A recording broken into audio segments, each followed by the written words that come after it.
करण वीतराग विज्ञान नमोता ही जाते भये अरहंतादि महान करि मंगल करि हो महाग्रंथ करण को काज जाते मिले समाज सब पावे निज पद राज।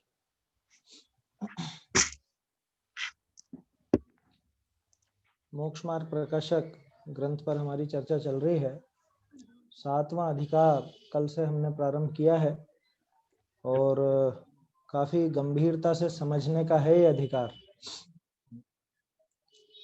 इस अधिकार को अगर नहीं समझें तो क्या नुकसान है, क्या दिक्कत है, या अनादिकाल से प्रश्न है क्या आपका? कुछ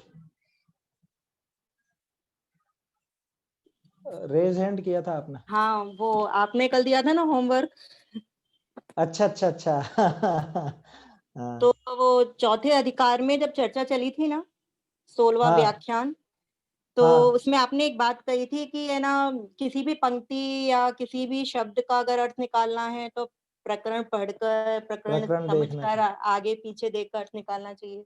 हाँ तो हाँ यहाँ हाँ पर है ना, वो मिथ्या दृष्टि निश्चयाभासी का ही वर्णन है, उसके आधार पर है ना पंडित श्री ने बोला है ना, द्रव्य दृष्टि की परिभाषा और हाँ हाँ मतलब द्रव्य दृष्टि से जो बोला हुआ है ना, सिद्ध समान आत्मा को कहा है, हाँ और पर्याय दृष्टि की अपेक्षा से सिद्ध समान नहीं है। और प्रवचन सार की 80 नंबर की गाथा है, तो इसमें तो सम्यक ज्ञानाधिकार है ना, हाँ ज्ञान तत्व प्रज्ञापनम, तो वो तो हाँ डिफरेंस है ना हाँ दोनों में, तो उसका अर्थ उसके हिसाब से लगेगा, उसमें सम्यक दृष्टि के हिसाब से अर्थ आएगा ऐसा।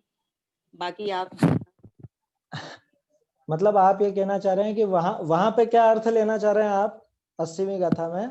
मेरा 80 गाथा का मेरा तो ये ऐसा है कि ये ना, जो सम्यक दृष्टि जीव है उसने जो हाँ अपने आनंद की अनुभूति ली है, शुद्धि हाँ में मतलब ज्यादा वृद्धि नहीं, आंशिक शुद्धि प्रकट करी है, और हाँ अरहंत भगवान ने जो पूर्ण रूप से शुद्धि प्रकट करी है, उन हाँ दोनों में ना क्वालिटी तो सेम है, बस क्वांटिटी का ही हाँ। तो डिफरेंस है, उसके आधार पर ये बात कही गई है ना, ऐसा नहीं है। नहीं, वहां पे तो आपने आगे की भूमिका की बात कर दी, क्योंकि आनंद तो बाद में लेगा।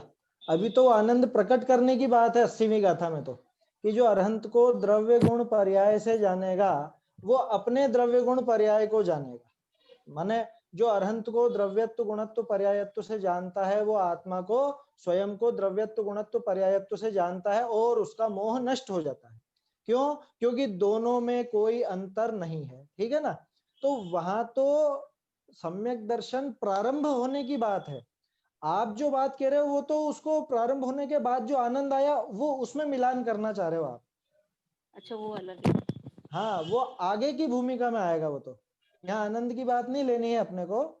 और दूसरी जो यहाँ पे बात है, बात दोनों जगह एक जैसी है, लेकिन चक्कर क्या पड़ता है कि पर्याय के जो अनेक पहलू हैं उनको ये नहीं देखता।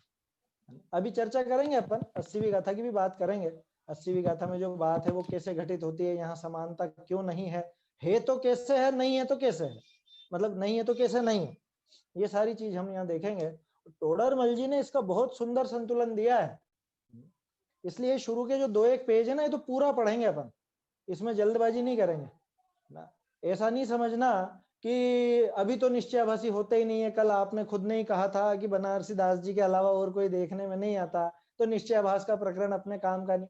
बहुत ज्यादा काम का निश्चयाभासी ना हो, लेकिन उभयाभासी बहुत है, और उभयाभास में निश्चयाभास शामिल है।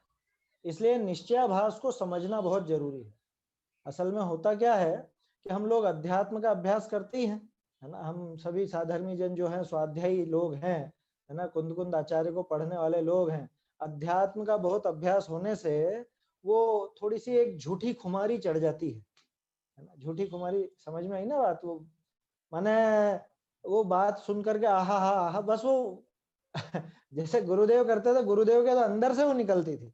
लेकिन अब कोई उनको देखे देख या कुछ ऐसे नकल करने की कोशिश करे तो झूठ पकड़ा जाता है, पता चल जाता है इसके कितने अंदर से वो आवाज आ रही है। तो कहने का अर्थ यह है कि वो अध्यात्म को भली भांति पकड़ नहीं पाता, निश्चयाभासी हो जाता। निश्चयाभासी ऊपर से नजर नहीं आता है, है ना। निश्चयाभासी या कह लो कि उभयाभासी भी होता है, तो उसमें निश्चयाभास की भावनाएं शामिल होती। कल हमने बात ये की थी कि निश्चयाभासी के मूल विचार क्या है, माने वो कौन सी मूल चीजें, मूल क्या कहें उसको, मुख्य बिंदु क्या है जिसके आधार पे निश्चयाभास पनपा है। तो शुरू में हमने देखा था 3 बिंदु थे, है ना। 3 बिंदु मैंने आपको बताया था। पहली बात ये थी कि आप प्रत्यक्ष संसारी है, भ्रम से अपने को सिद्ध मानता है। दूसरी बात भी इससे मिलती जुलती थी कि पर्याय में भी वैसी, इस पर्याय अपेक्षा भी वो समानता मान लेता है। और तीसरी बात ये थी कि पर्याय में जो मति ज्ञान आदि हैं, उनके स्थान पे स्वयं को वो क्षायिक भाव वाला मानता है, केवल ज्ञान आदि रूप स्वयं को स्वीकार करता है। तो इसको थोड़ा सा अगर अपन सरलता से समझने की कोशिश करें तो अर्थ ये निकलता है कि इसने द्रव्य स्वभाव को सही में नहीं पहचाना, द्रव्य स्वभाव को पर्याय में लगा लिया, है ना। जो द्रव्य में स्वभाव था उसे पर्याय में लगाया। दूसरी बात, पर्याय में जो कमी थी उसको स्वीकार नहीं किया। द्रव्य, सीधे शब्दों में कहूं तो मीठा मीठा गप और कड़वा कड़वा थू, बस वो वाला हिसाब है। ये द्रव्य स्वभाव अच्छा नजर आ रहा है तो उसको हर जगह अप्लाई कर दिया उसने, और पर्याय में जो गंदगी थी, पर्याय में जो कमी थी, उसको स्वीकार ही नहीं करा कि नहीं नहीं नहीं नहीं ये मेरा नहीं। या और दूसरा उदाहरण ले लीजिए, जैसे कोई व्यक्ति है, उसकी लेनदारी भी है और देनदारी भी है। मान लो एक ही व्यक्ति से, जैसे मान लो मैंने आपसे रुपए उधार लिए, ठीक है, कभी ले भी लेता हूं कभी दे भी देता हूं, दोनों काम चलते रहते हैं। अब जो देनदारी है मेरी आपके प्रति, मैं उसके लिए तो साफ इनकार कर दूं कि नहीं नहीं नहीं मुझे कुछ भी नहीं देना, देना ही नहीं है कुछ भी। और जो लेनदारी है कि हाँ ये मैंने दिए थे, ये मैंने दिए थे, ये मुझे लेना है, ये मुझे लेना है, मतलब लेने लेने को तो मैं स्वीकार करूं और देने का बिल्कुल भी स्वीकार नहीं करूं, तो ये मेरी अनीति है। ठीक वैसे ही हिसाब इस निश्चयाभासी मिथ्या दृष्टि का है ना। द्रव्य स्वभाव की बात सुनकर वो अच्छा नजर आया, वो सब बढ़िया बढ़िया नजर आया, या यूं समझ लो कि उसके मार्फत मुझे कुछ मेरा स्वच्छंद चलाने का मौका मिल गया, मेरी स्वच्छंदता चलाने का मौका मिल गया, तो मैं उसको फटाफट स्वीकार कर लेता हूँ। जैसे आपको ध्यान हो तो शायद 5वें और 6ठे अधिकार में टोडरमल जी ने एक जगह लिखा था, शायद 5वें में ही था, वो जो प्रश्न था ना कि अन्य मत जब इतने मिथ्या है तो इनमें इतने सारे जीवों की प्रवृत्ति क्यों नजर आती है, इनमें क्यों आती है वो प्रवृत्ति नजर, कि इसलिए नजर आती है कि ये जीव तो मना करने के बाद भी, है ना, जिसमें साफ साफ पाप नजर आता हो उसके बाद भी, जिसमें साफ साफ लोक में दंड मिलता हो उसके बाद भी उन पापों में सहज रूप से लगता है। तो अगर उसको वो धर्म के नाम पर मिल जाए तो क्यों नहीं लगेगा, ये जवाब दिया था। बस वैसी ही बात यहाँ पे लगाइए कि इसको तो मौका चाहिए था खुद की स्वच्छंदता का पोषण करने का, है ना। ये तो बचना चाह रहा था कि कैसे ये मुझे जो भी ये मैं खाता पीता हूँ इस पर रोक नहीं लगे, मैं जो ये मुझे पसंद आती है वस्तुएं या जो मुझे क्रियाएं पसंद आती हैं, ऐसे सप्त व्यसन आदि या ऐसे भक्ष अभक्ष आदि, और उन पर कोई रोक टोक ना हो, मुझे कोई नहीं रोके, ऐसी बात हो जाए तो बहुत बढ़िया। अब किस्मत से बात सुनने को मिल गई कि अरे आत्मा तो खाता ही नहीं है, न भक्ष न अभक्ष, कि बस बस बस मजा आ गया, आत्मा तो खाता ही नहीं है। मैं ये कौन खा रहा है, कि मैं नहीं खा रहा हूँ, मैं तो आत्मा हूँ, मैं खाता पीता ही नहीं हूँ। कि तेरी पर्याय में ये सब कि नहीं नहीं नहीं नहीं मुझ में तो पर्याय ही नहीं है, पर्याय का ही नामो निशान नहीं। क्या ऐसी ऐसी बातें बनाकर अपनी स्वच्छंदता का पोषण असल में ये करना चाहता है। निश्चयाभासी बोलो चाहे स्वच्छंदी बोलो एक ही बात है, क्योंकि निश्चयाभास अपना करके वो करेगा क्या, निश्चयभासी नाम किसको देते हैं, कि जो स्वच्छंदता का पोषण करता है उसी को तो देते हैं। बाकी उसने जो मान्यता जो वो बात कह रहा है, जो तर्क प्रस्तुत कर रहा है, वो तर्क तो सम्यक दृष्टि जीव का, ज्ञानी जीव भी वही बातें बोलता है। बोलो ज्ञानी जो बात करता है और ये निश्चयाभासी जो बात करता है, उस बात में क्या अंतर है, बात में तो कोई अंतर नहीं। समस्या ये है कि ये इस बात से अपनी स्वच्छंदताओं का पोषण कर लेता। बात समझ में आई। जैसे ज्ञानी जीव क्या कहेगा, मैं तो शुद्ध बुद्ध ज्ञान का घन पिंड है, ऐसा चैतन्य स्वभावी आत्मा हूँ, है ना, न मैं खाता हूँ न मैं पीता हूँ, न अरे मैं न कुछ ग्रहण करता हूँ न मैं त्याग करता हूँ। ये बात ज्ञानी कहेगा या नहीं कहेगा, कहेगा। और निश्चयाभासी क्या कहेगा, ये भी यही कहेगा, लेकिन वो इसमें क्या जोड़ देगा कि मैं कुछ खाता ही नहीं हूं, इसलिए ये मैंने खाया ही नहीं है। खा करके कहेगा कि ये मैंने खाया ही नहीं है, ये मैंने ऐसा काम किया ही नहीं है। क्यों? क्योंकि मैं तो करता हूं। इसने अप्लाई कहाँ किया? बात गलत नहीं बोल रहा है, बात सही बोल रहा है, लेकिन अप्लाई गलत जगह पे कर रहा है। बात तो ये अभी देखना आप, निश्चयभाषी का जो प्रकरण है, वो निश्चयभाषी जितने प्रश्न उठाएगा अमृत चंद्राचार्य के कलशों को लेकर के उठाएगा। वो बातें तो वही करेगा, उन कलशों के बारे में ही करेगा, वही कथन करेगा, समय सार की, नियम सार की, इत्यादि इत्यादि सब बातें करेगा, लेकिन उनको लगाएगा गलत जगह। सारा खेल ये अप्लाई करने का ही तो है। नहीं तो बातें ना निश्चयभाषी की गलत है ना व्यवहाराभाषी की गलत है। बात तो बिल्कुल शास्त्र अनुसार ही तो कर रहा है। क्या लिखा था शुरू में टोडरमल जी ने कि जो जीव जैन है ना, जिनागम के अभ्यासी हैं, जैन शास्त्रों को पढ़ते हैं, उनके ये भूल रही जाती है। तो भूल कहाँ रही? बात करने में कोई भूल नहीं रही, अप्लाई करने में कि किस जगह क्या बात लगानी है, उस जगह पर ये इसके गड़बड़ रह जाती है। जैसे निश्चयभाषी ने वो बात थी द्रव्य की और लगाया कहाँ? पर्याय पर। पर्याय की बात को द्रव्य पे लगाता है, द्रव्य की बात को पर्याय पे लगाता है, ऐसे ये सब गड़बड़ हो जाती है।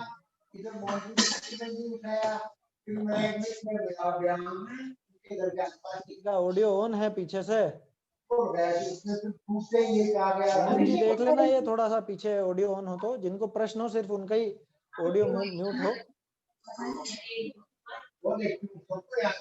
थोड़ा सा क्या है समस्या, फिर वो फ्लो टूट जाता है पूरा बोलने का।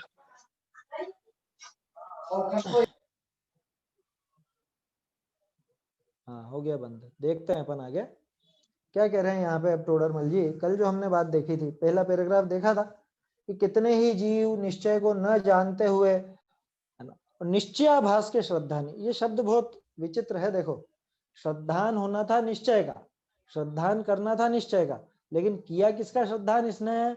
निश्चयाभास का, निश्चयाभास का श्रद्धान किया, उसके आभास का। जैसे क्या कहें अब, जैसे यूं समझ लीजिए, आजकल तो नकली चीजें बहुत आ रही है ना बाजार में, है? चावल भी आ गए आजकल तो चाइना से, नकली प्लास्टिक के चावल। सुना है मैंने, देखे नहीं है, लेकिन है इस तरह की बातें। तो असली चावल लाने थे, असली चावल भगवान को चढ़ाने थे, और यहाँ तो नकली उठा लाया है। और श्रद्धान तो चावल का है, लेकिन कैसे चावल का? कि चावलाभास का श्रद्धान है। वो नकली चावल में असली चावल का श्रद्धान कर लिया।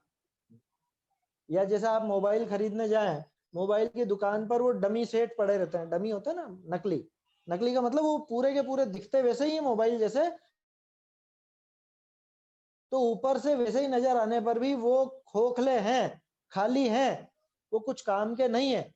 वैसी ही बात यहाँ पे हो गई कि कितने ही जीव निश्चय को न जानते हुए और निश्चयाभास के श्रद्धा नहीं होकर, निश्चय को तो जाना नहीं, निश्चयाभास का श्रद्धा नहीं हो गया। और दिक्कत ये है कि फिर खुद को मोक्ष मार्गी मान लिया।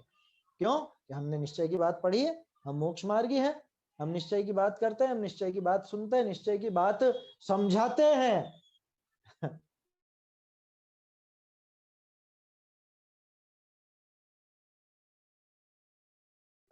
खुद को मोक्ष मार्गी मान लेता है। अच्छा देखो, एक पंक्ति है बहुत विचित्र, अपने आत्मा को सिद्ध समान अनुभवते हैं, है ना, ये पढ़ा था ना मैंने। इसमें तो अनुभव करते हैं, ठीक है, कोई दिक्कत नहीं है, एक जैसा ही अर्थ है। ये पंक्ति में क्या समस्या दिखती है आपको? अपने आत्मा को सिद्ध समान अनुभवते हैं। अरे आचार्यों ने उपदेश दिया है सिद्ध समान अनुभव करो खुद का, नहीं दिया क्या? आत्मा को सिद्ध समान अनुभव करो, आत्मा का सिद्ध समान अनुभव करो, आचार्यों का उपदेश है। तो इसने गड़बड़ क्या की? क्या गलती करी? कि गलती वही करी कि आत्मा में तो द्रव्य गुण पर्याय तीनों चीजें थी, और इसने उस पर्याय का अनुभव सिद्धों जैसा किया, द्रव्य का अनुभव किया नहीं, है ना। जिसका अनुभव करना चाहिए था उसका अनुभव किया नहीं, और कहता है कि मैंने इसका अनुभव कर लिया। समझ लो फिटकरी खाके और सोचता है कि मैंने शक्कर चखी। सीधा सा उदाहरण है, फिटकरी चख रहा है, दिखती है एक जैसी दिखती है, और कि मैंने तो शक्कर चखी।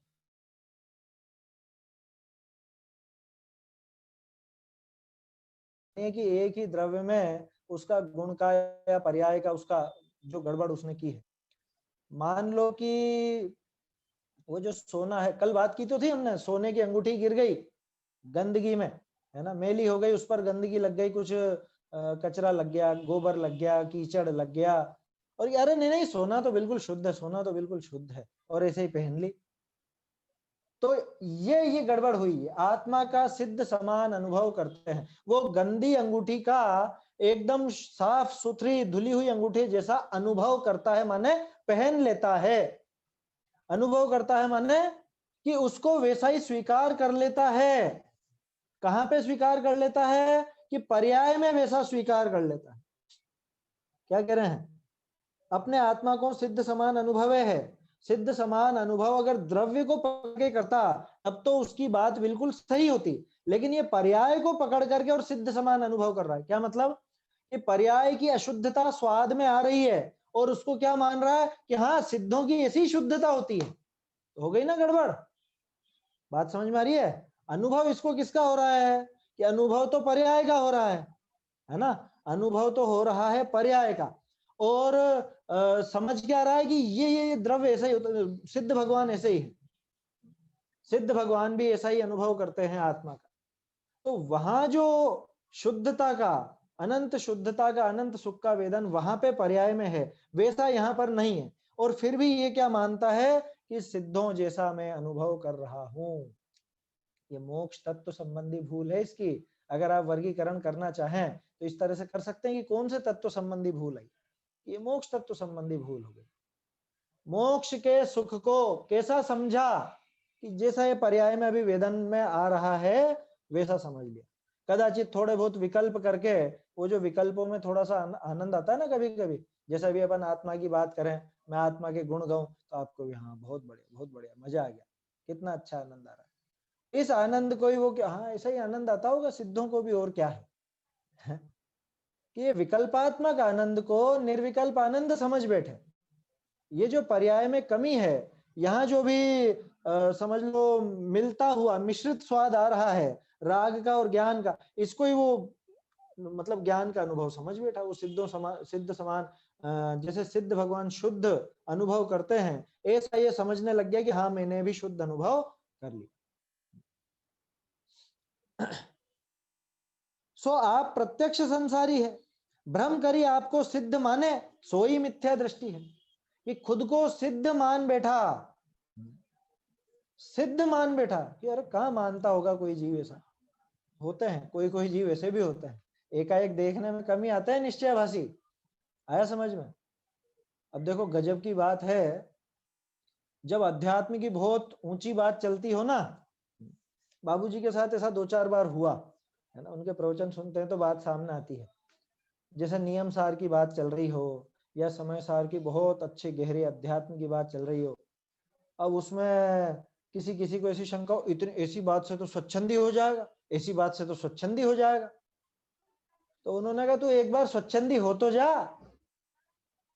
है ऐसी बात से तो निश्चयभाषी हो जाए। कि तूने देखा क्या आज तक किसी निश्चयभाषी को? तो निश्चयभाषी होके तो बता दे, है? मत परवाह कर, निश्चयभाषी भी हो जाएगा तो भी मार्ग से छूटेगा नहीं। ध्यान रखना, निश्चयभाष का पक्ष नहीं ले रहे हैं, ना ही स्वच्छंदता का पक्ष ले रहे हैं। ये तो वो अध्यात्म की बात इतनी बढ़िया मधुर बात चल रही है और ये बीच में नमक की डली डाल देता है।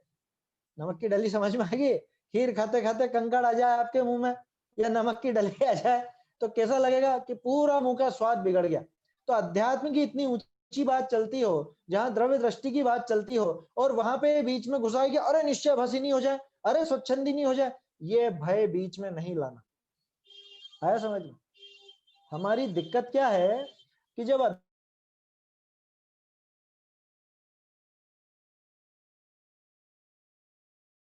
कहता ऐसा है जैसे निश्चय की बात झूठी हो। ये तो निश्चय का कथन है, लेकिन व्यवहार से ऐसा भी तो है।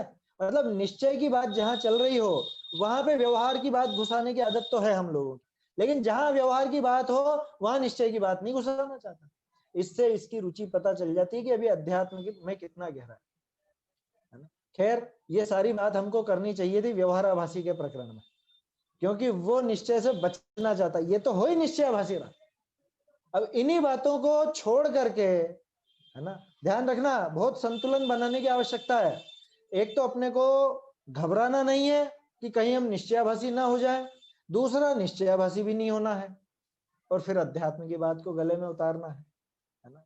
तो जिम्मेदारी बड़ी है, ये समझना भी जरूरी है। तो क्या कहना चाह रहे हैं आचार्य यहाँ पे कि अपने आत्मा को सिद्ध समान अनुभव है, सो आप प्रत्यक्ष संसारी है, भ्रम करी आपको सिद्ध माने सोई मिथ्या दृष्टि है। ऐसा स्वयं को सिद्ध मानना यही मिथ्या दृष्टि है, माने यही मिथ्या दर्शन है ना। तो क्या दिक्कत है, हम क्या सिद्ध समान नहीं है क्या, कि होना कहां पर द्रव्य में, पर्याय में, कहां पर, कि नहीं पर्याय में हूं मैं तो, कि नहीं पर्याय में सिद्ध जैसा नहीं, कि फिर उसका क्या होगा 80वीं गाथा का। घबराओ मत, 80वीं गाथा की भी बात अपन करेंगे है ना। 80वीं गाथा में जो लिखा है कि अनंत जैसा ही है, कोई विशेष नहीं है, आचार्य का शब्द है अविशेषत्वात्, अविशेषत्वात् नहीं निर्विशेषत्वात्। इन दोनों में कोई विशेष नहीं, माने दोनों में कोई अंतर नहीं है। किन दोनों में, अनंत में और मुझ में। अनंत के द्रव्य गुण पर्याय में और मेरे द्रव्य गुण पर्याय में कोई अंतर नहीं है। तो आचार्य ने ऐसा क्यों लिख दिया, ये चर्चा अपन करेंगे, ये दिमाग में अभी बनाए रखना है अपने को है ना। ये चर्चा समय आने पर, मतलब आज ही हो जाएगी जहां तक है, देखते हैं। तो पहली गड़बड़ क्या करी, स्वयं को होता है, अनुभवता है का मतलब उसने द्रव्य का अनुभव कर लिया, ऐसा नहीं। अनुभवता है माने मानता है, अनुभवता है मतलब कल्पना करता है, ऐसा समझना। क्योंकि अनुभव कर ले वे तब तो सम्यक दृष्टि है, अनुभव हुआ कहाँ इसको आत्मा का। अच्छा चलिए एक बात पूछता हूं आपसे, मिथ्या दृष्टि को आत्मा का अनुभव है या नहीं, या कि अनुभव होने पर सम्यक दर्शन हो ही जाता है। मिथ्या दृष्टि को अनुभव है या नहीं, भाई प्रत्येक जीव को आत्मा का अनुभव है। कैसा है, सही है या गलत है, समझ में आई बात। मिथ्या दृष्टि आत्मा को कैसा अनुभवता है, शरीर रूप अनुभवता है, रागादि रूप अनुभवता है। आत्मा का अनुभव तो कर ही रहा है ना। अब ये क्या करता है, ये सिद्ध समान अनुभव कर रहा है, माने कल्पना में मात्र, आत्मा का अनुभव हुआ नहीं है। सिद्धों के जैसा जो द्रव्य स्वभाव है उसका अनुभव नहीं कर लिया इसने। इस लाइन का अर्थ समझिएगा, चक्कर में मत आ जाइएगा। लिखा क्या,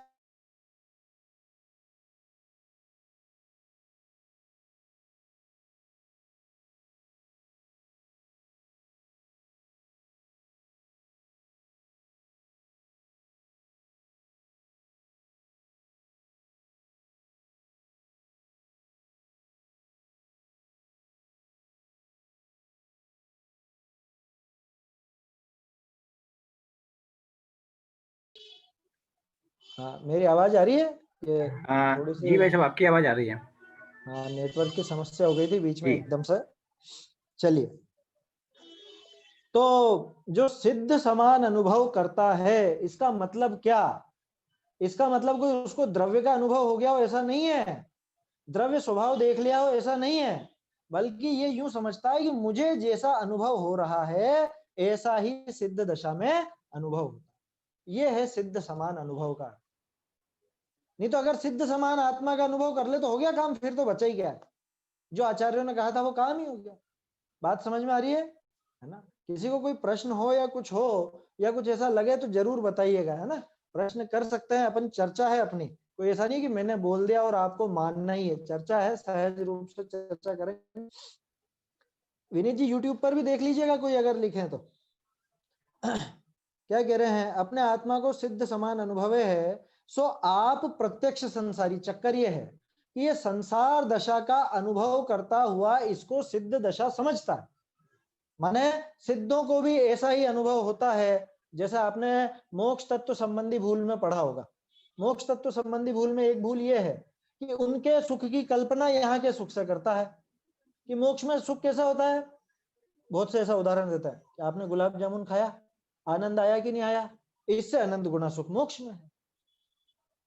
समझ में ही बात है या नहीं, कि बिल्कुल नहीं है, जाति अलग है। मुझे बताओ कि शक्कर करेले से कितनी गुना मीठी है, शक्कर मिर्ची से कितने गुना मीठी है, या नमक से कितना गुना मीठी है, कि गुणाकार लगेगा ही नहीं। क्यों, क्योंकि जात्यंतर है, जाति ही अलग है। ऐसे ही कोई ये कहे कि जैसा यहाँ पे सुख है वैसा ही उससे अनंत गुना बस वहां पे है, सिद्धों को ऐसा बिल्कुल भी नहीं है, ये भूल है। ये अपने को सिद्ध समान अनुभव करता माने यहीं पे जो इसको आनंद आया, या कुछ भी मान लो विकल्पों में ही आया, थोड़ी बहुत बातचीत करके विकल्पों में ही आनंद आया, इसको ये समझ लेता है कि हाँ सिद्ध भगवान भी ऐसे।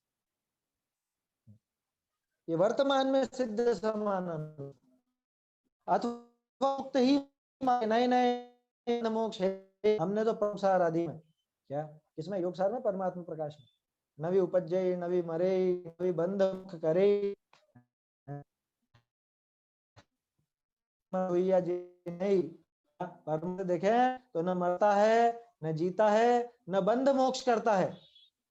परमार्थ से देखें तो जीव को बंध मोक्ष भी नहीं, मुझे कोई बंधन नहीं, मुझे कोई मोक्ष नहीं। क्या सिद्धों के जैसा हूं मैं तो सिद्ध मुक्त है ना, मैं भी मुक्त हूं। कब मुक्त है? अभी पर्याय में कि नहीं, ये गड़बड़ हो गई, ये हो गया निश्चयाभास।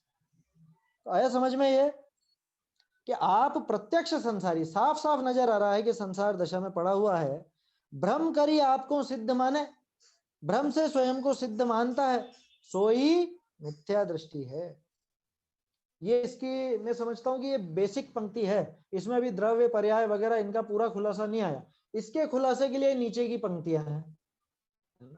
इनमें से बिंदु तो ऐसा बनेगा कि द्रव्य स्वभाव को पर्याय पर लागू कर रहा है। दूसरा बिंदु ये बनेगा कि पर्याय में जो गड़बड़ है उसको स्वीकार ही नहीं कर रहा है ना, माने इसका हिसाब किताब ही गड़बड़ है। द्रव्य की बात को लगाया पर्याय पे, और पर्याय में जो अशुद्धि थी उसको तो स्वीकार ही नहीं किया, उसको माना ही नहीं। देखते हैं, शास्त्र ने विषय जो सिद्ध समान आत्मा को कया है। अब देखो, क्योंकि यहां पे भी तत्काल प्रश्न खड़ा होता, करा भी था अपन लोगों ने कि आचार्यों ने कहा तो है सिद्ध समान आत्मा का अनुभव करो, सिद्ध समान आत्मा का अनुभव करो, है सिद्ध जैसे जीव त्यों, ये सब लिखा ना। तो कैसे लिख दिया कि शास्त्र ने विषय सिद्ध आत्मा कया है, सो नहीं गया, सो द्रव्य दृष्टि करी गया है ना। ये देखो यहां से अपेक्षाएं खोलना चालू कर दिए टोडरमल जी ने। क्या जहां भी आपको ऐसा कथन मिले कि सिद्धों के जैसा, वो द्रव्य दृष्टि से कहा है, द्रव्य दृष्टि से। पर्याय अपेक्षा समान नहीं है। फिर 80वीं गाथा कि अभी कर रहे हैं, 80वीं गाथा की भी बात कर रहे हैं। पर्याय अपेक्षा समान नहीं है। अभी तो एक सामान्य बात समझे हम, द्रव्य स्वभाव पर्याय स्वभाव दोनों में भिन्नता है। तो है वो तो क्यों, सिद्धों के भी त्रिकाल वही ज्ञान आनंदमय उनका द्रव्य है, ज्ञान दर्शन स्वभाव है, और हमारा भी त्रिकाल ज्ञान दर्शन स्वभाव ही है। त्रिकाल, उसमें कोई अंतर आता नहीं है, उसमें कोई परिवर्तन होता नहीं है। तो द्रव्य दृष्टि से वैसा कहा है, माने द्रव्य को देख करके सिद्धों जैसा कहा है। ठीक है, पर्याय अपेक्षा समान नहीं है। अभी तो एक सामान्य बात समझना, पर्याय अपेक्षा से वास्तव में समानता नहीं। जैसे राजा और रंक मनुष्य पने की अपेक्षा समान है। ठीक है, राजा और रंक, कि राजा मनुष्य है कि नहीं, कि है, और ये भिखारी कि ये भी मनुष्य है, तो दोनों समान है कि नहीं। अब बोलो क्या कहोगे आप, दोनों समान है या नहीं? कि जब जनगणना की जाएगी तब तो दोनों समान ही हैं। क्यों? कि दोनों मनुष्य ही हैं, ये भी मनुष्य और ये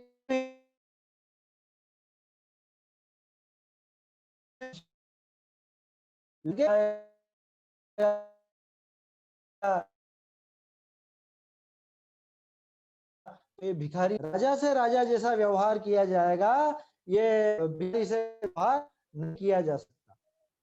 तो ये भिखारी कभी राजा नहीं बन सकता है क्या? कि बन सकता है ना, बिल्कुल बन सकता है। गणतंत्र की यही तो विशेषता है ना। भारत तो एक गणतांत्रिक देश है ना। कोई भी हो, जैसे प्रधानमंत्री जी कहते हैं कि हम तो चाय वाले थे, अब चाय वाले से प्रधानमंत्री बन गए, ये इस गणतंत्र की बहुत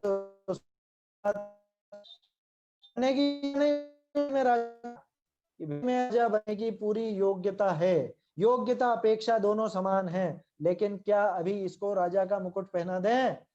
क्या इसको राजा की गद्दी पर, राज गद्दी पर बैठा दें? अच्छा मान लो ये बैठ तो होगा, ये राजा की गद्दी पर बैठ गया, क्या करके बैठा, अरे मुझे और राजा में क्या भिन्नता है, हम दोनों समान है, हम दोनों का नाम वो नेशनल रजिस्टर में है, क्या जनसंख्या वाले रजिस्टर में दोनों का ही नाम है, इनका भी है मेरा भी है, दोनों का ही नाम है, हम दोनों समान है, हम दोनों मनुष्य हैं, और तो और हम दोनों पुरुष हैं। आप कहते हैं कि भाई स्त्री अलग है पुरुष अलग है, तो चलो हम तो दोनों ही पुरुष हैं, फिर हर तरह से समान है। तो भैया जो पर्याय में कमी है, पर्याय में कमजोरी है, उसको स्वीकार कर, नहीं तो अभी सिपाही आकर के पकड़ेंगे और जेल में बंद कर देंगे, दंड देंगे, दंड मिलता है, फिर इसको नरक निगोद आदि दशा में भटकने का दंड मिलता है। तो ये चीज समझने की है। ये पहला एक तरह से चाहे तो आप इस तरह से निशान लगा सकते हैं, शास्त्रों का खुलासा है ना। खुलासे के लिए कहाँ कहाँ खुलासा किया, पहला खुलासा है ये अभी का कि शास्त्र ने विषय जो सिद्ध समान आत्मा को कहा, सो क्यों कहा, क्या अपेक्षा है, अपेक्षा क्या बताई, द्रव्य दृष्टि से। तो कभी भी ऐसी बात आए तो आप समझ लेना द्रव्य के हिसाब से बात की जा रही है, द्रव्य के हिसाब से। पर्याय अपेक्षा समान नहीं है, जैसे राजा और रंक मनुष्य पने की अपेक्षा समान, राजा पंख पना की अपेक्षा तो समान नहीं है ना। जो पर्याय में उसके राजपना और इसके भिखारी है तो अपेक्षा तो समान नहीं। तेज है सिद्ध और संसारी जीवत्वपने की अपेक्षा समान है, सिद्धपना तो नहीं। ये पर्याय में जो भिन्नता है, ये अभी जो वर्तमान शब्द का अर्थ ही भिन्नता से पर्याय से है कि वर्तमान में जो ये भिन्नता पड़ी है, माने पर्याय में जो ये भिन्नता पड़ी है, इसका तो स्वीकार करना ही पड़ेगा, उसमें तो समानता बिल्कुल भी नहीं। ऐसे सिद्ध और संसारी जीवत्वपने, जीवत्व क्या है, पारिणामिक भाव, कि वो पारिणामिक भाव की तरफ से देखोगे तो बिल्कुल समान है, लेकिन अगर बाकी के भाव देखोगे तो बहुत अंतर है। यहाँ उदयिक भाव है, वहां कुछ भी उदय नहीं है, वहां क्षायिक भाव है, यहाँ क्षायिक भाव नहीं है। माने सीधे शब्दों में कहूं तो दोनों का द्रव्य देखो तो लेकिन जमीन आसमान का अंतर मौजूद है। द्रव्य की समानता दिखा रहे हैं, पर्याय की समानता नहीं दिखा रहे हैं। 80वीं गाथा की बात अभी छोड़िएगा, है ना। जैसे राजा रंग मनुष्यपन की अपेक्षा समान है, राजापना रंगपना की अपेक्षा तो नहीं। तैसे सिद्ध और संसारी जीवत्वपने की अपेक्षा समान है, सिद्धपना संसारी पना की अपेक्षा तो समान नहीं। यह गड़बड़ क्या करता है, यह जैसे सिद्ध शुद्ध है तैसे ही आपा को शुद्ध माने, सो शुद्ध अशुद्ध अवस्था पर्याय है। शुद्धता अशुद्धता कहाँ होती है, पर्याय में होती है ना। द्रव्य तो त्रिकाल एक सा रहता है।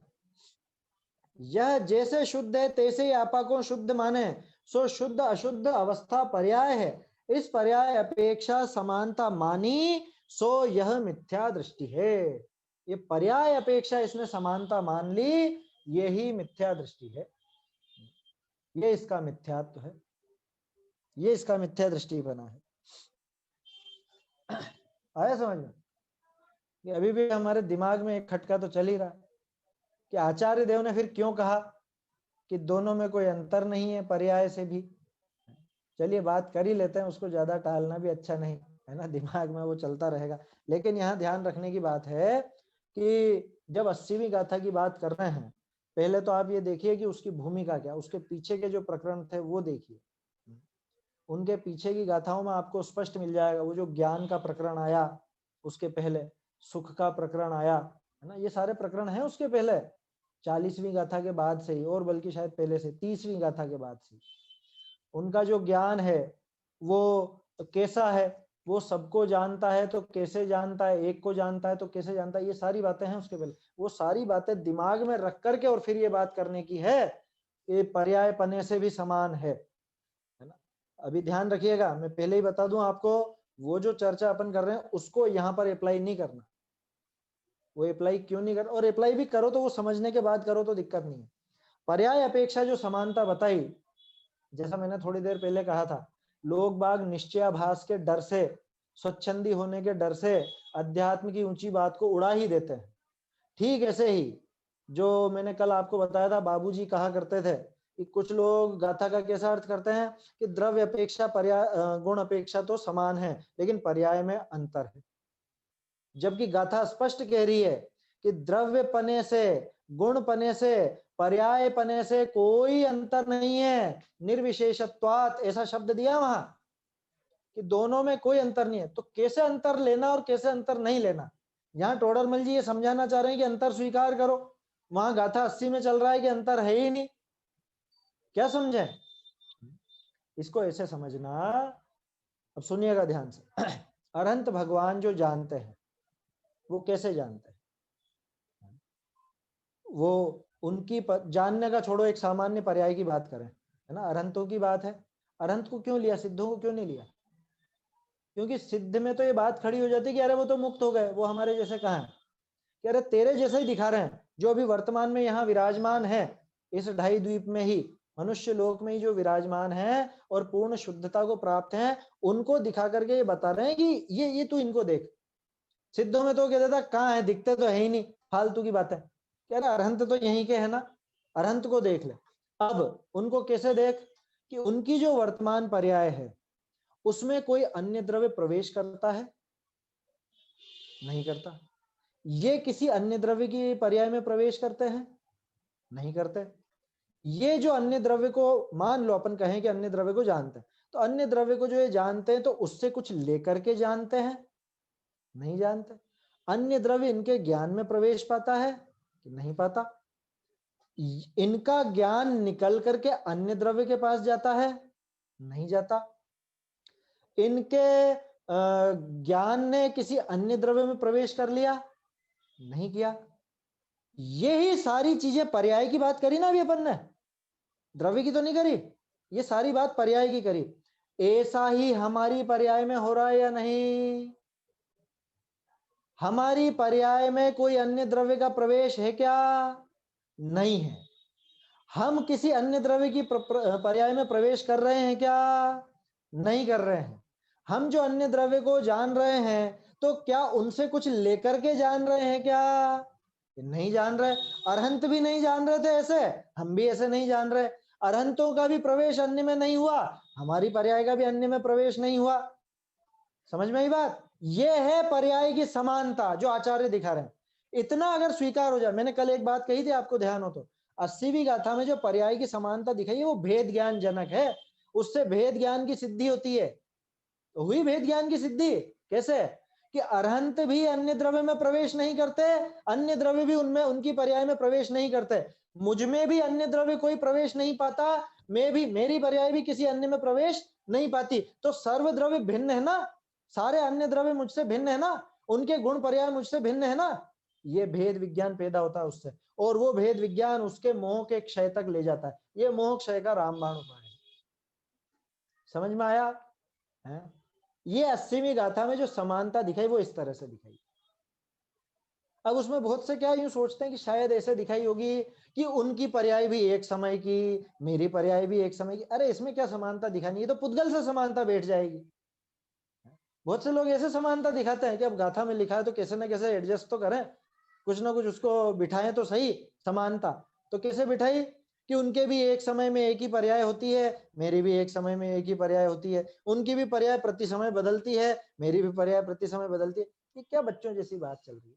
ये तो 6 द्रव्यों में होता है। तो 6 द्रव्यों से थोड़ा समानता देखनी है हमको, हमको तो अरहंत से समानता देखनी है। क्या आया समझ में? तो इस तरह से वो अरहंत की पर्याय से समानता है। अब कैसी समानता नहीं है कि वो जो केवल ज्ञान आदि की बात कर रहे हो वैसी समानता नहीं है। बैठ गया हिसाब? टोडरमल जी ने जो मना किया वो वैसी समानता मानने के लिए मना किया है। 80वीं गाथा में जो समानता दिखाई है वैसी के लिए मना नहीं किया। मैंने संक्षेप में आप लोगों को बताया है। आपको विस्तार से जानना हो तो बाबूजी के मुकाबले, मैं समझता हूँ कि 80वीं गाथा के ऊपर बाबूजी के मुकाबले किसी ने खुलासा नहीं किया, है ना। 80वीं गाथा पे लगभग शायद मेरे ख्याल से 18 या 20 प्रवचन होंगे, है ना। 18 होंगे मेरे ख्याल से, 18 हैं शायद, 9 करके 2 सीढ़ियां थी पहले, तो 18 वो और एक अरहंत देव और उनकी वीतरागता, ऐसे करके 4 प्रवचन और है, 4 या 5। तो आप सुनेंगे तो आपको वास्तव में बहुत आनंद आएगा, बहुत आनंद आएगा और समझ में आ जाएगी बात। खैर, तो विषय तो अपना वो नहीं है, लेकिन चूंकि निश्चयाभासी का प्रकरण है ना, तो अब ये चीज सामने आती ही सही, इसको छोड़ते कैसे? क्योंकि आचार्य देव 80वीं गाथा में कह रहे हैं साहब, टोडरमल जी आप तो मना कर रहे हो, है? तो टोडरमल जी ने क्या प्रवचन सार नहीं पढ़ा? बिल्कुल पढ़ा, और उसके उदाहरण दिए हैं, है ना। तो ऐसा मत, मतलब ऐसा समझने की भूल मत कर लेना कोई भी कि अरे टोडरमल जी को शायद वो गाथा ध्यान नहीं रही होगी इसलिए ऐसा ऐसा लिख दिया।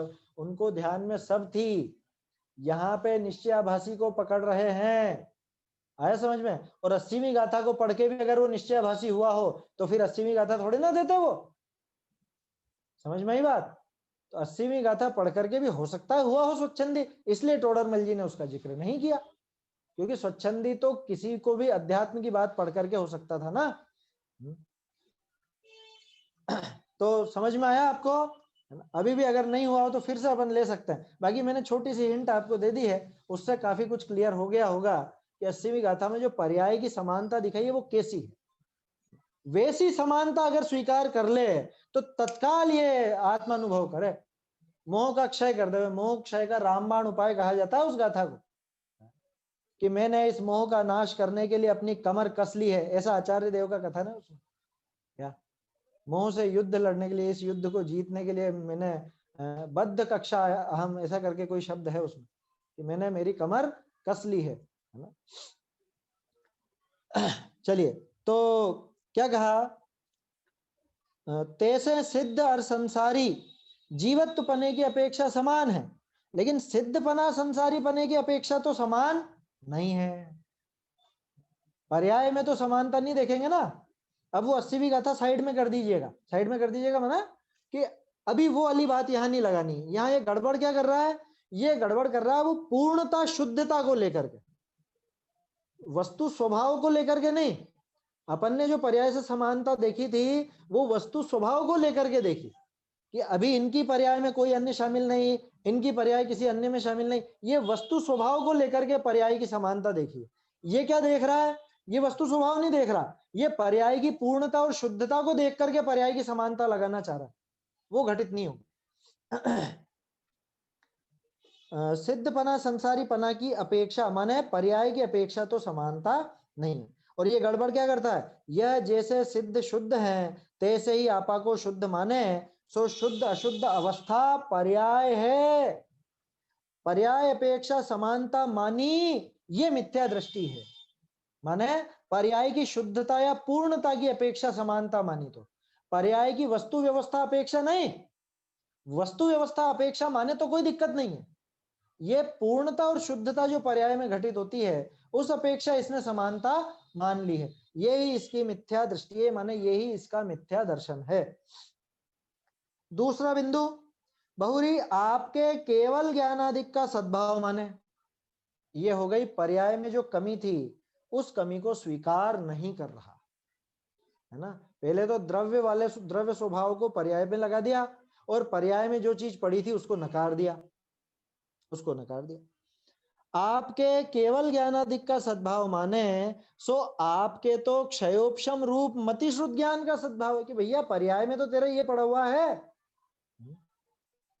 क्षयिक भाव तो कर्म का क्षय भय होई, कि क्षयिक भाव कब होगा, केवल ज्ञान कब होगा, कि वो कर्मों का क्षय होगा, केवल ज्ञान आवरण का नाश होगा, या उधर वो दर्शन मोहनी आदि का पूरी तरह नाश होगा, तो इधर इसके वीतरागता आएगी, चारित्र मोह आदि सारी मोहनी का नाश होगा। और उनका नाश तो हुआ नहीं, और ये अभी से ही अपने को वैसा मानने लग गया। देखो, क्षयिक भाव कब होता है, कि क्षयिक भाव तो कर्म का क्षय भय हुई। दिक्कत क्या थी, आचार्य ने कहा था पारिणामिक भाव की अपेक्षा समानता मानने को, तो इसने क्या माना, इसने वर्तमान जो उदयिक आदि भाव है उस अपेक्षा समानता मान ली, इसने क्षयिक भाव से समानता मान ली। यह भ्रमते कर्म का क्षय भय बिना ही क्षयिक भाव माने, सो यह मिथ्या दृष्टि है। कर्म का क्षय तो हुआ नहीं, और क्षयिक भाव की परिभाषा तो मेरे ख्याल से आप सभी समझते ही हैं, जो कर्म के क्षय में हो, माने कर्म का क्षय जिसमें निमित्त हो, ऐसे भावों को क्षयिक भाव कहा जाता है। तो अब क्षयिक भाव, अभी भाव माने पर्याय, वो क्षयिक भाव तो अभी यहाँ पर प्रकट है नहीं, कर्म का क्षय हुआ नहीं और खुद को क्षयिक भाव वाला मानने लग गया। है उदयिक भाव वाला, है ना, है क्षयोपशमिक भाव वाला और खुद को मानने लग गया क्षयिक भाव वाला। तो ये इसने पर्याय की जाति समान मान ली। द्रव्य की जाति से समानता मानता तो दिक्कत नहीं थी, पर्याय की जाति में भी वस्तु व्यवस्था को लेकर के समानता स्वीकार करता 80वीं गाथा जैसे, तो दिक्कत नहीं थी। लेकिन इसने क्या करा, इसने पर्यायों में समानता मानी, वो क्षयिक भाव वाली, है ना, वो बदलाव वाली, पूर्णता या शुद्धता वाली, वो इसकी मिथ्या दृष्टि है, माने वो इसका मिथ्या दर्शन है, मिथ्या श्रद्धान है। आया समझ में? तो ये पहला पेज अपन ने देखा है, अभी समय भी हो गया है ना, 193 पेज अपना हो गया। आगे कल 194 पेज भी अपन देखेंगे, है ना, अगला पेज भी लगभग अपन पूरा पढ़ेंगे, क्योंकि ये बेस एक बन जाए ना, अपना अच्छा आधार तैयार हो जाए तो फिर समझने में आसानी रहेगी, है ना। आप लोग यूं मत समझिएगा कि पहले तो अपन कुछ कुछ चुनिंदा विषय देख, ये पूरा चुनिंदा ही है, ये चुनिंदा ही है, 7वें अधिकार में छोड़ने जैसा बहुत कम है। फिर भी जहां जैसा अपने को मौका लगेगा उस हिसाब से अपन विशेष चर्चाएं करेंगे, साथ साथ जो भी संशोधन आएंगे तो संशोधनों की बात तो करेंगे ही सही, है ना, मूल प्रति के आधार से। समय हो गया है, आगे की चर्चा कल बढ़ाएंगे। निज निधि निज में बताई यह अनंत उपकार है, इसके लिए जिन वाणी माँ को वंदना शत बार है, वंदना शत बार है।